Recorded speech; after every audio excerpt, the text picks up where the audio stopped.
Bienvenue, bonsoir à tous. C'est toujours un grand plaisir de vous retrouver sur RTI 1. Dans l'actualité, ce soir, le prix UNESCO Confucius d'alphabétisation a été remis cet après-midi à l'ONG GATIC, l'association des enseignants d'alphabétisation qui utilise les technologies de l'information et de la communication pour son programme Alphabétisation fonctionnelle des commerçants d'Abidjan. Pour garantir la compétitivité des zones économiques spéciales en Afrique, les experts ouvrent la réflexion sur les mécanismes de régulation de ces zones franches qui se multiplient sur le continent.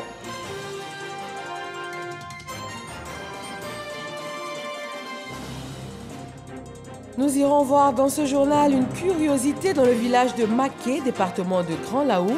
Il y coule de façon continue une source d'eau depuis 1985 suite à des travaux de forage, ensuite abandonnés par le constructeur en raison du débit trop fort de l'eau. Et puis ce décès qui émeut le Mali, l'ancien Premier ministre Soumeilou Boubèye Maïga est mort aujourd'hui alors qu'il était en détention. Merci de nous rejoindre pour l'actualité sur RTI 1. Le prix international UNESCO Confucius d'alphabétisation a été attribué à l'ONG GATIC. La première dame Dominique Ouattara a présidé la remise de cette distinction qui encourage particulièrement l'alphabétisation fonctionnelle des adultes en milieu rural et également pour les jeunes non scolarisés. Jérôme Kofi Abolin. Un prix, le prix international UNESCO Confucius d'alphabétisation. Un lauréat au titre de l'année 2021, le groupement des alphabétiseurs par les technologies de l'information et de la communication, GATIC, une ONG ivoirienne. Le prix a été remis officiellement à son grand gagnant ce lundi en présence de la première dame de Côte d'Ivoire, Dominique Ouattara. Comme son nom l'indique, le prix international UNESCO Confucius d'alphabétisation est initié par l'UNESCO pour encourager l'alphabétisation fonctionnelle des adultes en utilisant les technologies de l'information et de la communication. Dans la perspective de la lutte contre l'analphabétisme, l'UNESCO a eu des résultats avec un projet mené à Korogo avec le programme alimentaire mondial, avec des groupements de femmes agricultrices. Une femme alphabétisée, lorsqu'elle est alphabétisée, elle envoie ses enfants à l'école. Donc c'est ce cercle vertueux en faveur de l'éducation que l'UNESCO et le système des Nations Unies sont heureux de mettre à la disposition de la Côte d'Ivoire. Avec ce prix attribué à l'ONG ivoirienne GATIC, la Côte d'Ivoire se voit honorée à travers sa politique d'alphabétisation conduite par le ministère de l'Éducation nationale et de l'alphabétisation. La titulaire de ce département, Maria Toukone, est ici représentée par son collègue de l'enseignement supérieur.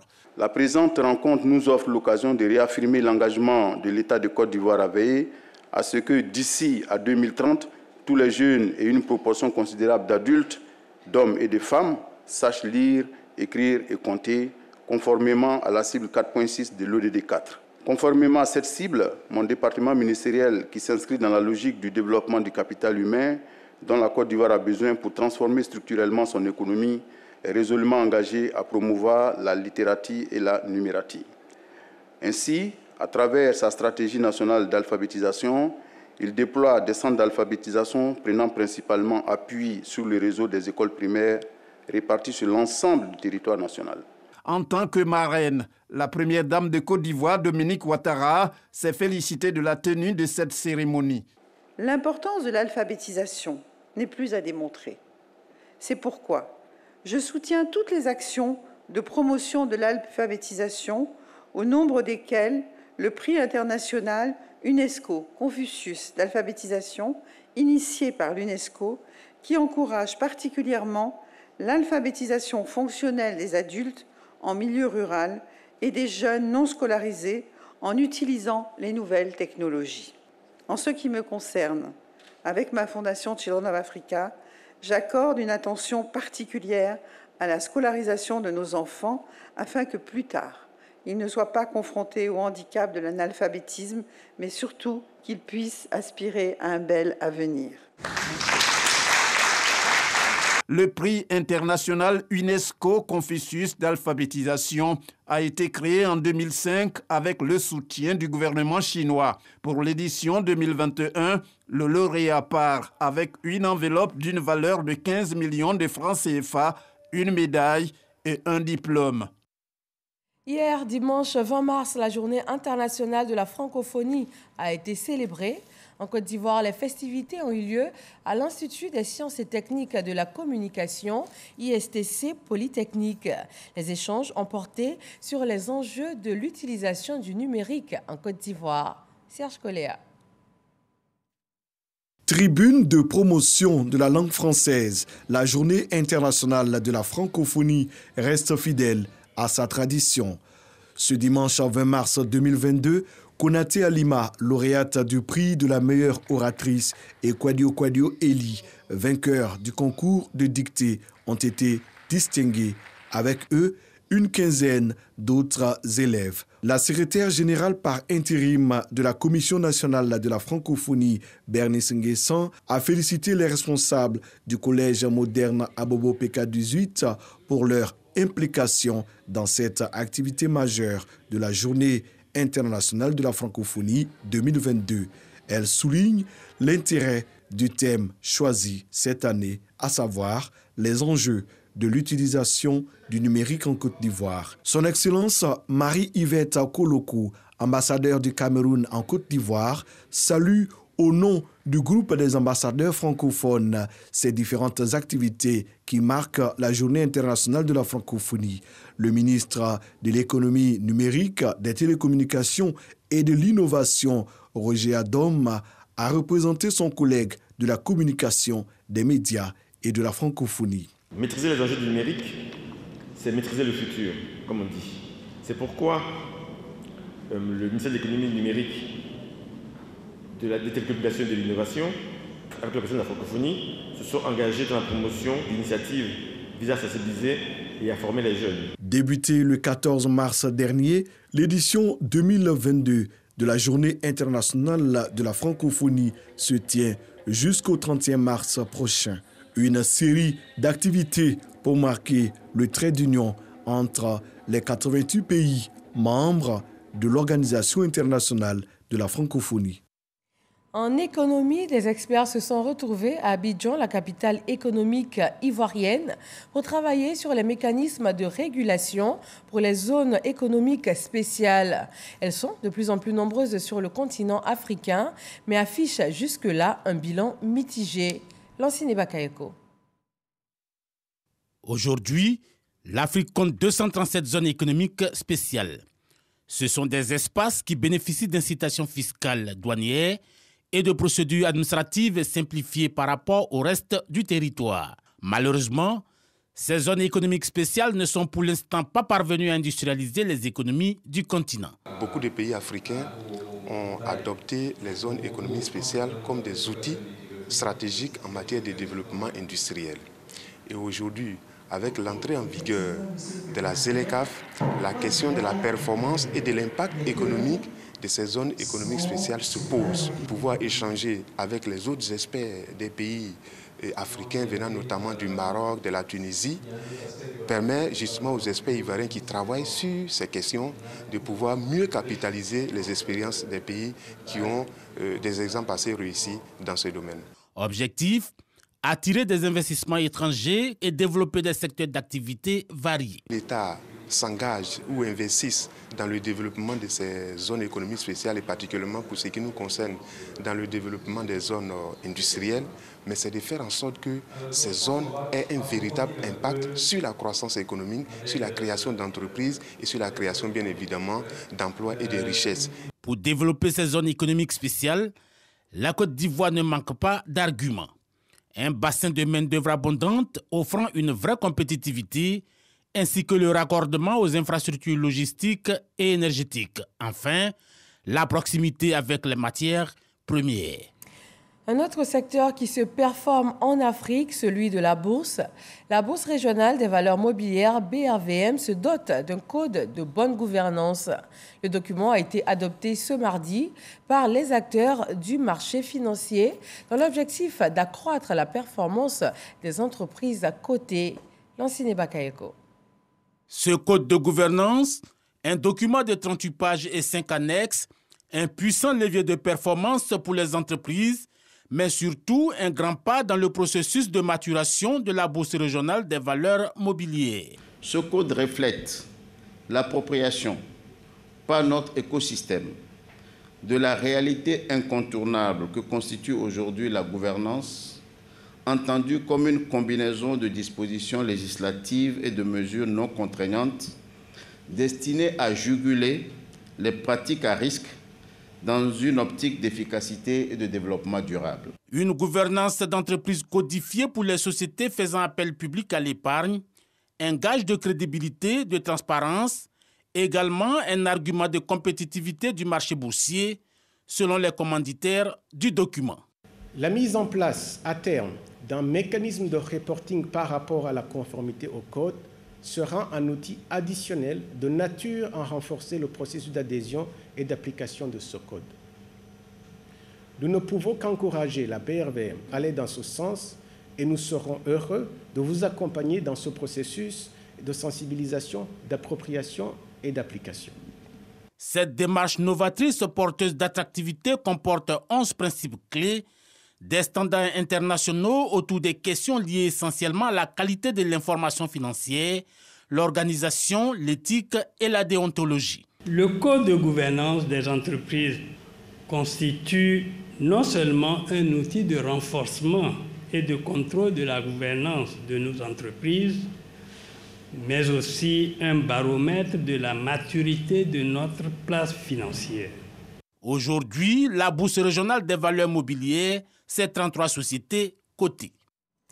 Un centre de santé intégré a été officiellement ouvert à Gros-Gros, village du département de Tiébissou. L'infrastructure sanitaire va servir à 5 villages. Sero Corona. La santé se rapproche de la population. Les offres de santé des populations de Gros-Gros et 5 autres villages du canton d'Ananfoué, département de Tiébissou, s'améliorent. Un nouveau centre de santé intégré avec un pavillon de nutrition et les logements de l'infirmier et ceux de la sage-femme inaugurés par des membres du gouvernement. C'est un projet cher au village de Gros-Gros qui se réalise.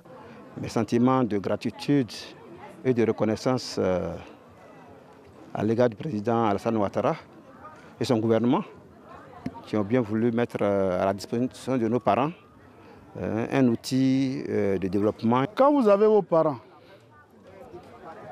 pour une histoire de mal de tête, il peut mourir. Quand il n'y a pas un centre de santé, c'est là où vous voyez l'importance. Aujourd'hui, un centre de santé, c'est tout. C'est apporter la vie à nos parents. Cette infrastructure sanitaire est entièrement financée par l'État de Côte d'Ivoire. Le représentant du ministre de la Santé exhorte les populations à fréquenter le centre de santé. La ministre gouverneur du district autonome des Lacs, Raymond Goudou Kofi, se réjouit des efforts du gouvernement pour rapprocher la santé des populations en leur offrant des soins de qualité. Le seul objectif de son excellent Monsieur le Président de la République, c'est toujours le bonheur de ses concitoyens. Il nous fait confiance et qui nous demande d'être les plus proches possibles de nos parents et c'est ce que nous faisons. Depuis Gros-Gros, Bertin Konakwadio invite les populations à laisser leurs enfants militer dans le parti politique de leur choix afin d'éviter de fragiliser le vivre ensemble et la cohésion sociale, gage de tout développement. Il y a beaucoup de partis politiques aujourd'hui. Il n'y a plus un seul parti. Donc les temps ont changé. Maintenant, dans un village, dans une même famille, vous pouvez être prêt, même père, même mère, jumeaux. Le président de la cérémonie, le ministre d'État, ministre de l'Agriculture et du Développement rural, appelle les populations à accompagner le président de la République dans la réalisation de sa vision, celle de développer toute la Côte d'Ivoire. Il faut que les parents comprennent qu'aujourd'hui, on a besoin d'aller de l'avant. Le président a une vision pour la Côte d'Ivoire, il travaille pour les Ivoiriens. Les populations nous ont chargés de dire merci au président de la République pour tous ces joyaux dont elle dispose et qui certainement vont changer la vie des populations. La visite guidée du nouveau centre de santé intégré a été la dernière étape de cette inauguration. Le ministre de la Santé, de l'Hygiène publique et de la couverture maladie universelle lui s'est rendu à San Pedro, une des villes retenues pour les matchs de poule de la CAN 2023.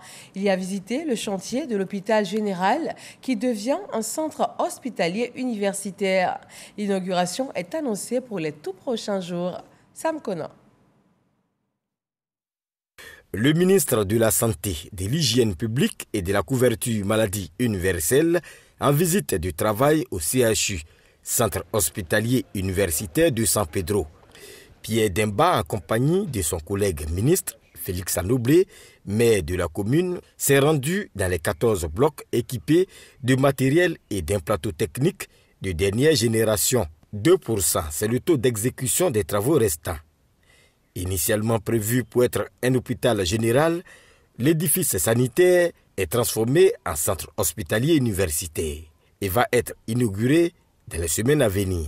Nous sommes en fin de chantier, nous sommes en train de mettre les dernières mains afin que ce CHU soit livré à la population. Je pense que j'ai vu un centre hospitalier aux normes avec les équipements de pointe.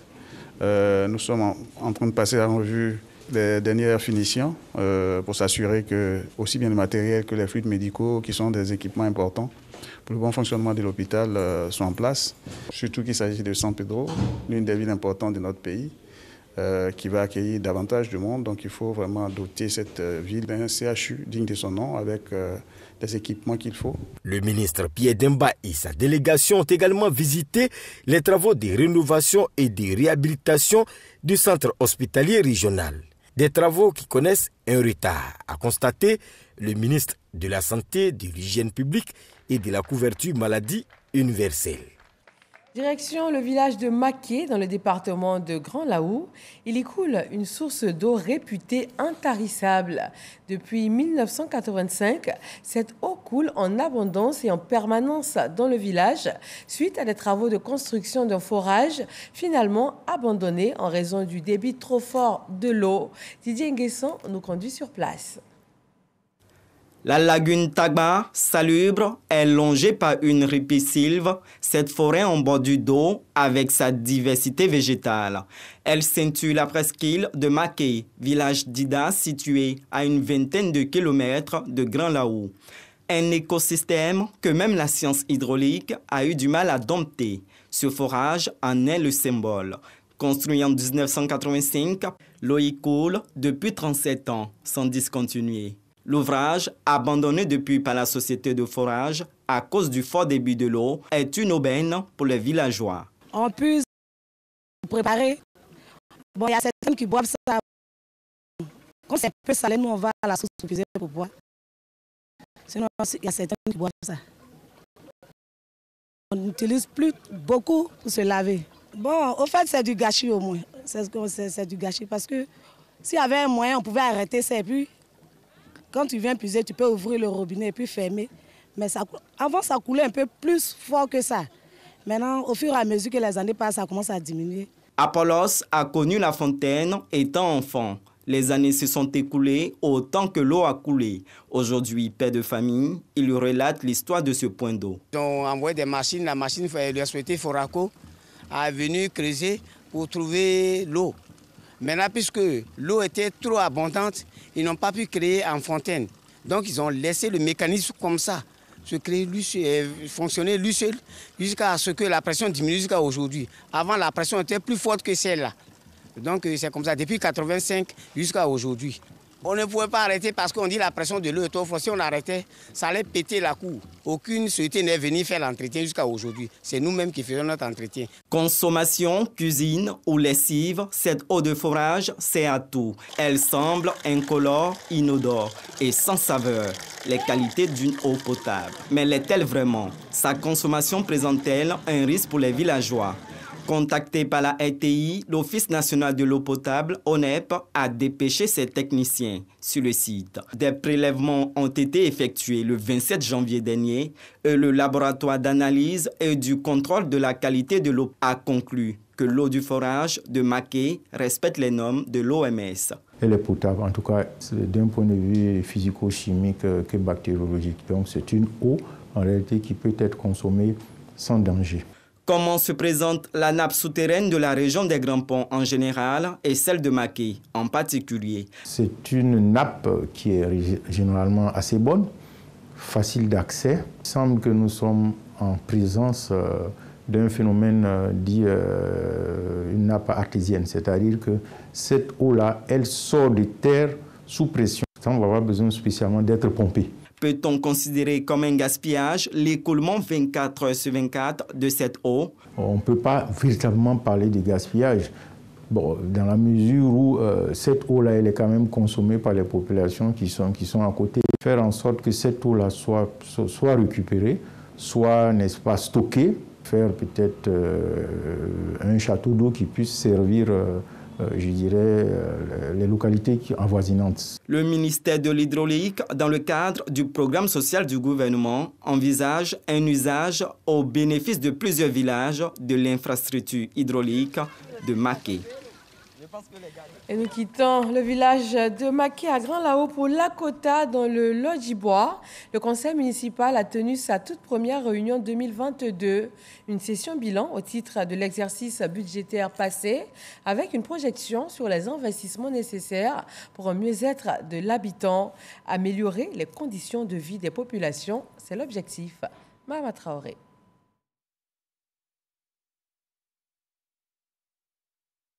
Pour cette première réunion du conseil municipal de l'année, un point d'honneur a été accordé au bilan financier de l'exercice 2021. Il en ressort un excédent budgétaire de 89 millions de francs CFA, en plus de l'octroi par le gouvernement d'une subvention spéciale de 100 millions de francs CFA afin de financer plusieurs projets dans le secteur de l'éducation. Satisfait d'une telle gestion, le conseil a donné quitus au maire de livrer aux populations des ouvrages déjà achevés. 4 marchés que nous avons construits, un à Daïri, un à la cité Koné, la cité Zega Extension, plus un ici donc au marché en face donc de la mairie, ça fait totalement 4 marchés. Donc nous demandons donc aux commerçants de s'approprier donc ces marchés et c'est un appel que je lance encore aux commerçants, vraiment de prendre toutes les dispositions pour changer les habitudes et de venir dans des coins plus sécurisés. Sami Mairie annonce que le budget communal devrait atteindre la barre de 500 millions de francs CFA cette année. Avec ces ressources, la mairie compte davantage investir dans le renforcement de l'accès à l'électricité et dans un projet d'embellissement de la ville. La Fédération pour la paix universelle prépare son prochain sommet. Il va se tenir sur le continent africain. Les ambassadeurs de paix se sont réunis à Ferkessé-Dougou pour un sommet régional. Point clé, la conférence pour engager la région à la non-violence et l'installation du comité régional de paix. Léon Vro. Ce document que la Fédération pour la paix universelle remet au deuxième vice-président du conseil régional concentre l'engagement des forces vives du Tchologo à la culture de la non-violence pour le maintien de la paix, condition du développement. Il referme le sommet de l'Organisation mondiale de promotion de la paix, aussi marqué par l'installation du comité régional de paix du Tchologo. Notre mission ici, c'est de travailler pour la paix, consolider la cohésion entre les populations. Surtout qu'actuellement, avec cette histoire d'attaque, djihadistes et autres, il y a un travail que ce conseil peut jouer auprès des populations, surtout auprès de la jeunesse. Maintien de la paix, surtout en faisant échec au terrorisme, chefs coutumiers, élèves et étudiants du Tchologo, donc sensibilisés. Des travaux avec le soutien d'autorités locales, notamment le président du conseil régional, par ailleurs ministre d'État, ministre de la Défense. Avec la menace djihadiste, un conseil de paix dans notre région est plus qu'important, plus que nécessaire pour amener les différentes communautés à vivre ensemble. Nous souhaitons vraiment que les activités du conseil de paix s'étendent à tous nos villages, tous les petits campements, parce que c'est de là-bas que viennent les grands conflits. Sur les conditions de paix, le président de la FPU, le journaliste Kassaï Lazare, indique qu'il faille aux citoyens de vivre pour les autres et avec les autres. En somme, incarner les 5 principes universels de paix. Il faut arriver à travailler sur l'esprit et le moral de l'homme. Si vous laissez de côté son esprit et son moral, vous ne pouvez rien faire de lui.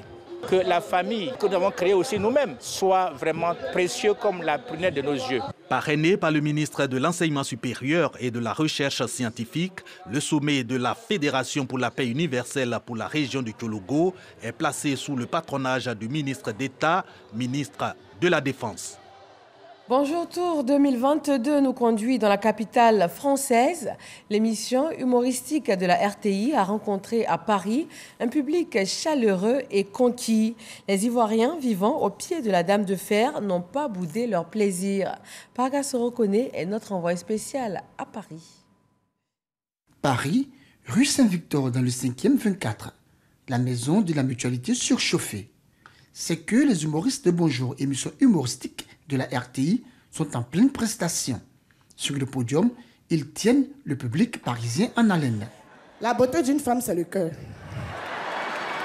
Hey, les belles filles ont trop la chance, les gars. Quand vous regardez la télévision, par exemple, les belles filles font des émissions fashion. Quand c'est nous, les moches, c'est les publicités de gaz. Publicité de tubes d'assaisonnement. Et tu vois nos scénarios. Ma chérie, mon mari a découvert une nouvelle tomate. Bonjour à Paris, une initiative de la RTI et de ses partenaires. Simplement un petit mot pour vous dire merci. Nous sommes là parce qu'il y a eu la conjonction, une bonne conjonction de planètes. Un ministre de la communication énergique qui est venu, qui a dit RTI, prenez toute votre place. Ça faisait beaucoup d'années maintenant qu'on ne revenait pas à Paris. Il nous a dit, allez-y. Ensuite, un ambassadeur féru de culture qui se trouve dans la capitale de la culture, Paris, qui s'est engagé. Et un jeune opérateur qui ne recule devant rien. Donc la conjonction de tout cela nous permet d'être là aujourd'hui pour dire bonjour Paris. Et je voudrais simplement remercier ce fabuleux public qui nous montre que ni le ministre, ni l'ambassadeur, ni l'opérateur, ni le parrain, ni la RTI n'ont eu tort d'être ici à Paris. Merci. Ce grand rendez-vous du rire de la RTI a bénéficié du soutien des membres du gouvernement, du conseil technique du président de la République, Lassana Ouattara, dit l'ASPR, et de l'ambassadeur de Côte d'Ivoire en France, parrain de Bonjour Paris. On m'a dit qu'il y a plus de 1700, environ 1700 personnes dans cette salle. La salle est remplie et, monsieur le ministre, à notre demande, la RTI a bien voulu organiser ici à Paris cette émission emblématique. Bonjour. Ceci pour rassembler nos compatriotes, pour vivre la fraternité, pour vivre l'union, pour vivre la paix retrouvée. Le chef de l'État a demandé d'être proche de nos compatriotes. Nous ne pouvions être là et avoir cette occasion de rassemblement de tant d'Ivoiriens sans nous associer à ce rassemblement et être avec eux et partager donc un moment de détente. Surtout que nous savons que c'est un des premiers spectacles depuis la crise de la pandémie qui permet de réunir en un lieu autant d'Ivoiriens. C'était une belle occasion de communion, une belle occasion de cohésion et il était important que le gouvernement soit présent à côté des Ivoiriens pour leur apporter tout le soutien et tout l'appui institutionnel qu'il faut en pareilles circonstances. Nous sommes d'abord à Paris en mission et bien évidemment en marge de la mission. Lorsque nous avons été informés de l'organisation du Bonjour 2022 à Paris, à l'invitation de l'ambassade, nous sommes venus donc assister. Et c'est toujours avec un plaisir renouvelé que nous constatons le talent de nos artistes et surtout la grande mobilisation des Ivoiriens donc de France autour de cette activité. Bravo à la RTI. Le coparrain, lui, s'est réjoui de la mobilisation exceptionnelle des Ivoiriens de la diaspora. Je voudrais saluer nos autorités et dire que ce fut pour moi un plaisir d'associer mon nom à cette manifestation qui symbolise la cohésion sociale. Je pense que le rire nous unit, le rire va au-delà de nos clivages et ce fut donc un plaisir et un honneur pour moi d'être ici aujourd'hui, retrouver mes frères de la diaspora pour partager quelques moments de bonheur ensemble. Donc bonne fête et bon spectacle à tous. Quant au public, il n'a pas boudé son plaisir. Il souhaite le retour de Bonjour à Paris l'année prochaine. Avec tout le stress que nous vivons à Paris, c'est une émission qui vient nous égayer. Si cela pouvait se répéter chaque année, ce serait bien. Oui, sans hésitation, Bonjour doit revenir ici l'année prochaine pour rassembler tout le peuple ivoirien. Parce que ce qu'on recherche ici dans la diaspora, c'est ce rassemblement de tous les enfants, tous les fils et filles de la Côte d'Ivoire. Billy Billy, Rémi Adam, ces artistes chanteurs étaient également de la partie. Bonjour Paris terminé, rendez-vous est pris l'année prochaine pour plus d'humour et de rire.